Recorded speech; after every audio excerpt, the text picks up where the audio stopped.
Demat അക്കൗണ്ടുകളിലെ ഓഹരികളും മറ്റ് നിക്ഷേപങ്ങളും വിൽപ്പത്രമില്ലാത്ത സാഹചര്യത്തിൽ അവകാശികൾക്ക് ലഭിക്കാൻ അല്പം ബുദ്ധിമുട്ടാണ്.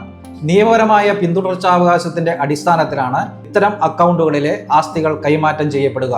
നിങ്ങൾ ഡിമാറ്റ് അക്കൗണ്ടിൽ ഒരു നോമിനിയെ ചേർത്തിട്ടുണ്ടെങ്കിൽ വിൽപ്പത്രം ഇല്ലെങ്കിൽ പോലും കാര്യങ്ങൾ ലളിതമാണ്. അക്കൗണ്ട് ഉടമയുടെ മരണശേഷം നോമിനി ആവശ്യമായ രേഖകൾ ഡെപ്പോസിറ്ററി പാർട്ടിസിപ്പന്റ് വഴി സമർപ്പിച്ചാൽ ഓഹരികൾ നോമിനിയുടെ ഡിമാറ്റ് അക്കൗണ്ടിലേക്ക് മാറ്റും.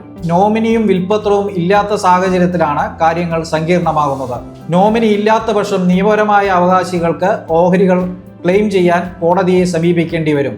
നിയമപരമായ അവകാശി ആണെന്ന് തെളിയിക്കുന്നതിന് സിവിൽ കോടതിയിൽ നിന്ന് സക്സഷൻ സർട്ടിഫിക്കറ്റ് നേടേണ്ടതുണ്ട്. ഇത് സമയമെടുക്കുന്നതും ചെലവേറിയതുമായ പ്രക്രിയയാണ്.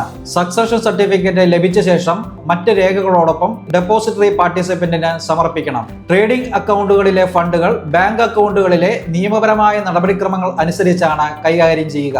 നിയമപരമായ നടപടിക്രമങ്ങൾ പൂർത്തിയാക്കാൻ സാധാരണയായി 6 മാസം മുതൽ 1 വർഷം വരെ സമയമെടുത്തേക്കാം. അതിനാൽ നിങ്ങളുടെ നിക്ഷേപങ്ങൾ കുടുംബാംഗങ്ങൾക്ക് എളുപ്പത്തിൽ കൈമാറ്റം ചെയ്യപ്പെടുന്നതിനായി ഡിമാറ്റ് അക്കൗണ്ടിൽ നോമിനിയെ ചേർക്കുന്നതും ഒരു വിൽപ്പത്രം തയ്യാറാക്കുന്നതും അത്യാവശ്യമാണ്.